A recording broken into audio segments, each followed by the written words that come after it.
Je suis le bon berger qui donne sa vie pour ses brebis.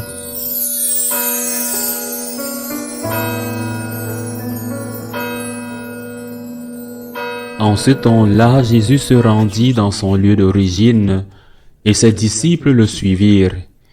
Le jour du sabbat, il se mit à enseigner dans la synagogue. De nombreux auditeurs, frappés d'étonnement, disaient « Tout cela lui vient-il? Quelle est cette sagesse qui lui a été donnée? Et ces grands miracles qui se réalisent par sa main? N'est-il pas le charpentier, le fils de Marie, et le frère de Jacques, de José, de Jude et de Simon?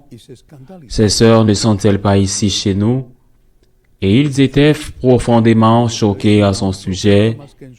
Jésus leur dit, « Un prophète n'est méprisé que dans son pays, sa parenté et sa maison. » Et là, il ne pouvait accomplir aucun miracle. Il guérit seulement quelques malades en leur imposant les mains, et il s'étonna de leur manque de foi. Alors, Jésus parcourait les villages d'alentour en enseignant. Acclamons la parole de Dieu.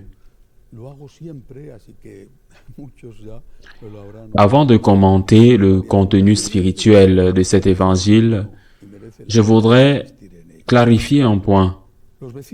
Je le fais toujours, beaucoup d'entre vous m'ont entendu le dire à plusieurs reprises, mais peut-être que certains d'entre vous ne l'ont pas fait, et cela vaut la peine d'insister sur ce point.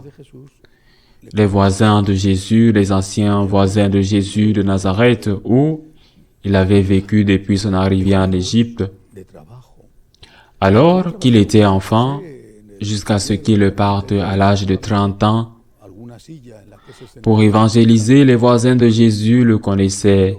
Il avait été leur compagnon d'école, de jeu, de travail, il avait été leur voisin. Il avait travaillé avec Saint Joseph dans l'atelier du charpentier, et certainement certaines des chaises sur lesquelles ils s'asseyaient dans leur maison, c'est lui qui les avait fabriquées. D'abord avec Saint Joseph et ensuite tout seul, parce qu'il y a passé beaucoup de temps jusqu'à l'âge de 30 ans. Ils l'ont connu et ils ont dit, où a-t-il trouvé cette sagesse? Comme l'envie est terrible, comme elle est terrible.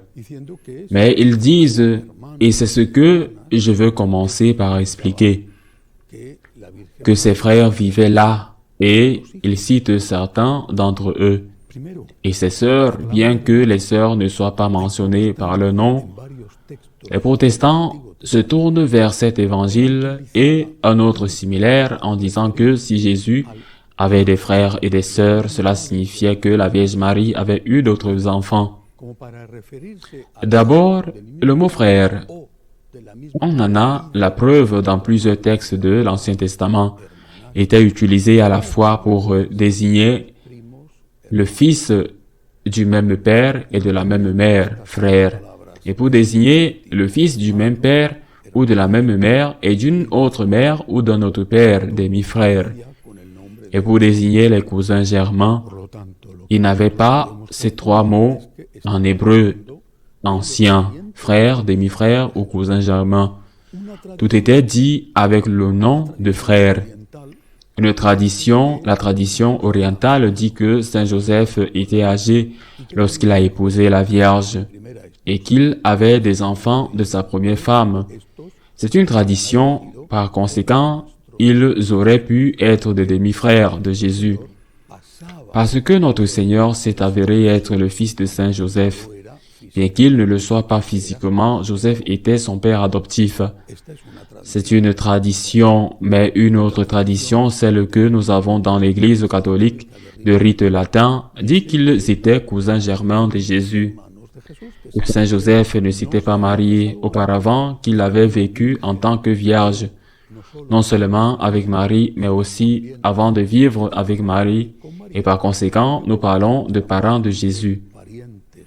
Il y a un fait très important qui s'ajoute à cette thèse. Lorsque notre Seigneur meurt, S'il avait eu des frères de sang et même des demi-frères, et plus encore, s'il y avait eu des sœurs ou des demi-sœurs, il n'aurait pas pu laisser le soin de la Vierge Marie à un étranger. Dans cette culture, c'était impensable. Dans notre culture, ça l'est, parce que les personnes âgées sont une nuisance, un fardeau. Dans cette culture, les personnes âgées étaient un trésor et il ne serait venu à l'idée de personne de jeter un père ou une mère âgée hors de la maison. Cela aurait été un scandale. Cela aurait été, devant le reste de la communauté, les voisins ou les parents, une chose si grave qu'ils auraient sûrement été accusés devant les autorités. En fait, le 4e commandement est « Honorez votre père et votre mère ». Jésus a dû laisser le soin de la Vierge à un étranger. Saint Jean, pourquoi? Parce que la Vierge Marie n'avait pas d'autres enfants, pas même des beaux enfants qui auraient pu venir de Saint Joseph. Et maintenant, la question fondamentale, l'envie et combien rarement nous reconnaissons que nous l'avons. Combien rarement nous disons ou nous nous disons à nous-mêmes, ce sentiment que j'éprouve pour cette personne est dû à l'envie. Et puis, nous cherchons des justifications. Cette personne est comme ceci, cette personne a ce défaut, cette personne est dans l'autre sens. Au fond, c'est de l'envie pure et simple. Nous devons donc nous efforcer de ne pas tomber dans ce que les voisins de Jésus ont fait, ce qui a eu pour conséquence que Jésus s'est éloigné de ce lieu et n'a pas pu y faire des miracles. Encore une chose, combien de fois ai-je rencontré des jeunes qui m'ont fait une très bonne impression et j'en ai parlé à leurs parents qui m'ont dit « Tu ne le connais pas ». Et leurs parents ont sûrement raison, je ne le connais pas. Mais il est aussi possible que leurs parents ne les connaissent pas. Quand on vit avec une personne, on court le risque d'oublier le bon et de voir que le mauvais. Et cela se produit aussi dans votre famille. Il ne s'agit pas de ne voir que le bon et pas le mauvais. Ce serait la même erreur. Dans le sens inverse, il s'agit de voir le bon et le mauvais. Cette personne a des bons et des mauvais côtés. Et peut-être la personne qui ne la connaît pas remarque les bons côtés auxquels vous êtes habitué et vous ne les voyez plus. De plus, en ne mettant en évidence que le mauvais et le mauvais et le mauvais et le mauvais, ce qui existe sûrement, ne forcez-vous pas cette personne à être mauvaise. Ne l'empêchez-vous pas de s'efforcer d'être meilleur. Si vous vous contentez de la réprimande et de lui faire des reproches, sans la féliciter ni mettre en valeur ses efforts, le bien qu'elle a, ne l'incitez-vous pas à ne pas faire ses efforts, parce qu'elle peut se dire « Et alors, j'ai beau faire, ils ne changeront pas d'avis. » Donnons à chacun la possibilité de se convertir, comme nous aimerions qu'on nous donne la même possibilité. Je citerai, si je me souviens bien, le grand homme d'État anglais Churchill, qui a dit un jour « Le seul qui prend mes mesures chaque fois qu'il me voit, c'est mon tailleur, parce que les autres pensent que j'ai les mêmes mesures, que je n'ai pas changé. Et mon tailleur, chaque fois que je vais commander un costume, il prend mes mesures au cas où j'aurais changé. Donnez aux autres l'occasion de changer.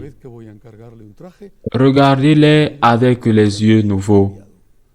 Mettez en valeur le positif et ne regardez pas toujours le négatif. Et aussi vous-même, donnez-vous l'occasion de changer avec l'aide de Dieu.